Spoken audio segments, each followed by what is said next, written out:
अस्सलामुअलैकुम गाइस, मैं उम्मीद करता हूँ आप सब बखैर होंगे। सबसे पहले मैं एक रिक्वेस्ट करूँगा आपसे, अगर आप इस चैनल में नए हैं तो इस चैनल को सब्सक्राइब कर ले, बेल आइकन को बजाएं ताकि अगर मैं वीडियो डालूं तो आप तक पहुंच पाए।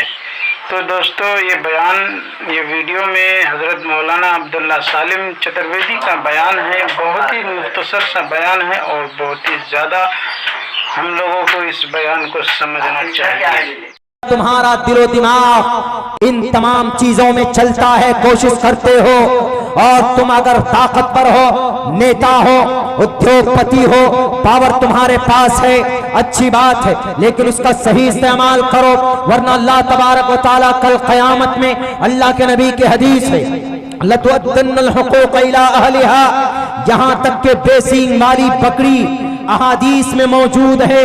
पर ये बेसींग वाली बकरी को अगर सींग वाली बकरी ने मारा होगा तो कल क़यामत में उसको भी उससे हिसाब किताब करवाया जाएगा। बेसींग वाली बकरी का इंसाफ होगा। आप ये मत सोचना कि अल्लाह है, जैसे अल्लाह माफ करने वाला है, गफूरुर रहीम है, तो हम अल्लाह से माफ करवा लेंगे। मुसलमानों, एक बात याद रखिएगा, अल्लाह के लिए नमाज न पढ़ो तो अल्लाह से दुआ करोगे, मुमकिन है, पॉसिबल है कि अल्लाह आपकी गुनाह को माफ कर दे कि आपने नमाज नहीं पढ़ी, क्योंकि नमाज पढ़ना अल्लाह का हक है। रमजान के रोजे आए, आपने रोजे नहीं रखे, अल्लाह से दुआ करो, मुमकिन है, पॉसिबल है कि अल्लाह आपके रोजे न रखने के गुनाह को माफ कर दे, क्योंकि रोजा रखना अल्लाह तबारक व तआला का हक था। अल्लाह अपना हक माफ कर दे, लेकिन बंदे का हक बंदा माफ करेगा इस धरती पर तो ठीक, नहीं तो अल्लाह कहेगा to the day of judgment when the world will be finished, an entire world will be destroyed, the world, पूरी दुनिया खत्म हो जाएगी। उस वक्त अल्लाह तबारक व तआला सामने खड़ा करके कहेगा, नेताजी थे ना, नमाज तो नहीं पढ़ते थे, चलो मैंने तुम्हें माफ कर दिया, लेकिन तुमने अपने भाई के ऊपर जो 376 का केस किया, ये मासूम था, ये कमजोर था, तुमने अपने भाई की जमीन के ऊपर नाजायज कब्जा किया है, वहां तो तुमने खरीद लिया भागलपुर के जजेस को, भागलपुर के नौगछिया के पुलिस वालों को, थाने के सच्चों को तुमने नोट की कट्टियां दी, उन्होंने अपने ईमान को और बयान को बदल दिया। लेकिन आज यहाँ पर, यहाँ का जज भी मैं हो, यहाँ का सच्चो भी मैं हो, और यहाँ का जस्टिस ऑफ वर्ल्ड में हो। लिमनिल मुल्कुल यौम लिल्लाहिल वाहिदिल क़हार। आज किसकी हुकूमत है? आज कौन है इंसाफ का रखवाला? मैं। फल्यौम ला तुज़लमु नफ्सुन शैआ, किसी के ऊपर कोई जुल्म ज़्यादती नहीं होगी। अगर तुमने दुनिया के ऊपर, किसी के ऊपर, दुनिया के अंदर किसी पर जुल्म ज़्यादती की होगी तो आज इंसाफ दिया जाएगा। आज तेरी नेतागिरी काम नहीं आएगी, तेरी होम मिनिस्ट्री काम नहीं आएगी, तेरे सीएम का ओहदा काम नहीं आएगा। आज अगर किसी का कोई अमल काम आएगा, कुछ काम आएगा, तो उस इंसान का अमल काम आएगा।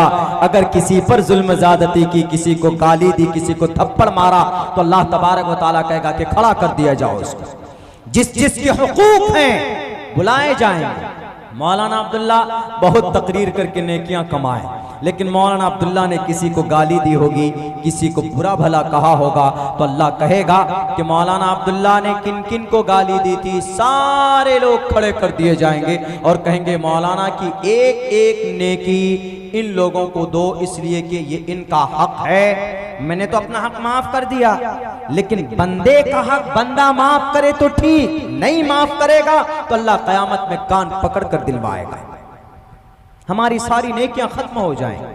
अल्लाह घसीट कर उस बड़े अल्लामा को, बड़े मुत्तकी, बड़े हाजी साहब को घसीट कर जहन्नम में डाल देगा। वहां पर हिसाब होगा, किताब होगा। मेरे हिंदू भाइयों, क्या काम आएगा? अमल काम आएगा ना। और ये मैं नहीं कह रहा हूं, ये तो हमारी कुरान की बात थी, हदीस की बात थी। लेकिन आइए आपके ग्रंथ में मनुस्मृति, एक किताब मनुस्मृति का मंत्र लेता हूं। यशाम न गुणो न धर्मा, यशाम न विद्या न तपो न गुणे, यशाम न विद्या न तपो न गुणे न धर्मा, ज्ञानम न शीलम न गुणे न धर्मा, यशाम न विद्या न तपो न दानम, ज्ञानम न शीलम न गुणे न धर्मा। कितना अच्छा पैगाम है, संस्कृत में है लेकिन बहुत आसान संस्कृत में है। इसका एक्सप्लेन करते हैं। यशाम न विद्या न तपो न दानम, यशाम इस धरती के ऊपर जिस इंसान में विद्या ना हो, विद्या गुण कला ना हो, न गुणे कोई गुण नहीं है, कोई सिफत नहीं है, कोई हुनर नहीं है, न तपो तप भी नहीं है, यानी इबादत करने का सलीका या इबादत भी नहीं किया उस बंदे ने। यशाम न विद्या न तपो न धर्मा, ज्ञानम न शीलम न गुणे न धर्मा, ज्ञान भी नहीं, जानकारी भी नहीं। बस नेताजी ने कहा कि भगवा झंडा लहराना है मुजफ्फरपुर की मस्जिद में, तो सर पे अंधभक्ति का, कान पे आंख पे अंधभक्ति का पट्टी बांधे और जाकर भगवा झंडा लगा दिए। न ज्ञानम न शीलम, कोई ज्ञान नहीं। ये मैं नहीं कह रहा हूं मेरे हिंदू भाइयों, ये परमात्मा कह रहा मनुस्मृति का। आपके इस बस्ती का नाम मनोहर है। मनुहरी था, मनुहरी से मनोहर हुआ। मनु महाजल पलवान वाले मनु के तरफ शायद निस्बत है, और हरि मतलब हरि ओम, ईश्वर विष्णु शिव जी का एक नाम हरि ओम, हरि ओम, ओम हरि ओम, उसी हरि से निकालकर मनोहर शायद लगाया। मैंने गौर किया इसके ऊपर, तब पता चला तो ये मनोहर का मनु जी बोल रहे हैं क्या? ये मनुस्मृति का मनु जी बोलते। न शीलम न ज्ञानम, न ज्ञानम न शीलम न गुणे न धर्मा, न शीलम न ज्ञानम, ज्ञान भी नहीं, जानकारी भी नहीं। नेताजी जो बोलेंगे उनके पीछे नारा लगाएंगे। ये नहीं कि परमात्मा को ये नारा पसंद भी है या नहीं, ये नहीं देखेंगे। बस जो कहा फौरन आंख बंद कर कर लब्बैक कह देते हैं और निकल पड़ते हैं उनके पीछे। नहीं मेरे भाइयों, हश्र क्या होगा, अंजाम क्या होगा। देखिए इस मंत्र के अंदर कहा न शीलम न ज्ञानम न गुणे न धर्मा, न शीलम उनके अंदर नरमी का, उखुवत का कोई मादा नहीं होगा, नहीं है। न गुणे न गुण है, न ज्ञानम न धर्मा, लास्ट में न धर्म की कोई बात पाई जाती है उसके अंदर। तो ऐसे इंसान जिसके अंदर यशाम विद्या, जिसमें विद्या नहीं है, तपो नहीं है, गुण नहीं है, धर्म नहीं है, ज्ञान नहीं है, शील नहीं है और रहमो करम नहीं है, बस जिसको पकड़ लेंगे मारेंगे तो मारेंगे। बूढ़ा आदमी हो बस दाढ़ी वाला होना चाहिए, दाढ़ी पकड़ लेंगे मारेंगे तो मारेंगे। न शीलम, उनके अंदर रहमो करम नहीं है। ऐसे बंदे में तो ऐसे बंदों का अंजाम क्या होगा? सुनिए मनुस्मृति कहता है, उठाइए मनुस्मृति के दूसरे अध्याय का 23वें मंत्र के अंदर कहा गया, साफ साफ लफ्जों में क्लियर तौर पर यूं कहा गया के हे तो इन मनुष्य रूपे भुवि भात भूता, भुवि भार भूता, इस जमीन में मनुष्य रूपे वो इंसान की शक्ल में, मृत्युलोके के भुवि भार भूता, इस जमीन के ऊपर भी इंसान की शक्ल में जानवर है और मरने के बाद भी वो बोझ होगा परमात्मा के पास, जिनके अंदर ना कोई ज्ञान था, जिनके अंदर ना कोई धर्म की बात थी और जिनके अंदर ना कोई रहमो करम का मादा था और जिनके अंदर न कोई हुनर इस दुनिया के अंदर, बस दूसरों के तलबे छाटते थे और फिर पैसे की गड्डी मिलती थी और फिर नारा बुलंद करते थे।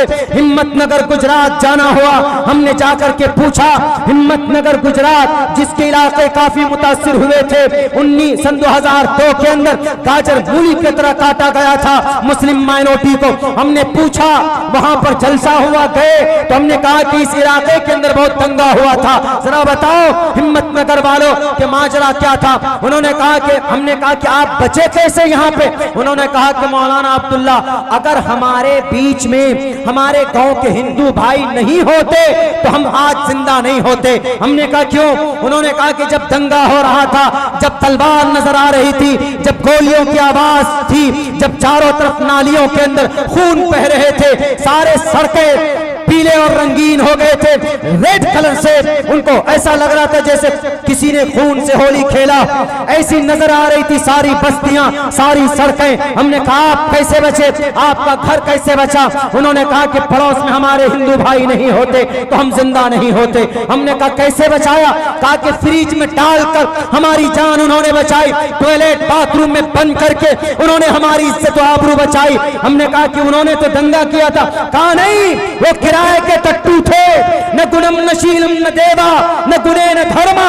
वो बाहर से लाए हुए वो किराए के वो दज्जाल के दुश्मन थे, वो दुश्मन के वो शैतान के राक्षस के चेले थे। और उनके इशारों पर उन्होंने पैसों को देखकर न बेटी की इज्जत देखी, न बहू की इज्जत देखी, न माँ के ममता को देखा, सबको गाजर मूली की तरह काटते गए। इसीलिए मैं कहा करता हूं हिंदू भाइयों, अल्लाह ने आपको एक माँ बाप को, आपको और मुसलमानों को एक कोख से पैदा किया है। इसलिए अल्लाह ने कुरान में बयान किया जितनी इज्जत मुसलमानों को अल्लाह ने दी उतनी इज्जत आपको भी दी। आपको इबादत करना है, आप हनुमान चालीसा पढ़िए। बोलिए मैं खड़ा होकर पढ़ता हूं, जब कहेंगे तब पढ़ूंगा, लेकिन खुदारा आप हनुमान चालीसा अजान के अपोजिट में मत पढ़िए, बल्कि हनुमान चालीसा पढ़िए तो अपने ईश्वर की भक्ति के लिए पढ़िए, अपने हनुमान जी को खुश करने के लिए पढ़िए। हनुमान चालीसा इसलिए पढ़ा जाता है, लेकिन अपने राजनेताओं को खुश करने के लिए, हिंदू मुसलमानों के बीच में विवाद फैलाने के लिए अगर पढ़िएगा तो हनुमान जी क्या कहते हैं? कुमति निवार सुमति के संगी। जिसका दिमाग खराब हो जाता है तो मैं अपने वज्र से उसका दिमाग ठिकाने लगाता हूं। कुमति निवार सुमति के संगी। कुमति निवार, जिसके दिमाग में भूसा भर गया हिंदू मुसलमान का, हम उसको अपना वज्र मार करके उसके दिमाग को ठीक करते हैं, सुमति के संगी। लेकिन जो हिंदू बढ़िया है हम उसका साथ देते हैं, हम उसको आगे बढ़ाते हैं। कितनी अच्छी बात कही मेरे हिंदू भाइयों। बताइए, एक भी पैगाम ऐसा है जो हमारे कुरान में और आपके वेदात में ना हो। मैंने तहकीक की पर्दे के ऊपर, मैंने तहकीक की है औरत की इज्जत के ऊपर, हमने तहकीक की है जन्नत और दोज़ख के ऊपर। साफ साफ वाज़े लफ्जों में मिलते हैं, ये बातें मिलती है। लेकिन जरूरत इस बात की है कि आप पढ़िए, मरने के बाद अगर आप इस धरती में, इस जमीन पे, अगर आपके अंदर धर्म नहीं है, अगर आपके अंदर कर्म नहीं है, तो आप यहां पर भी और के मृत्यु लोके भुवि भा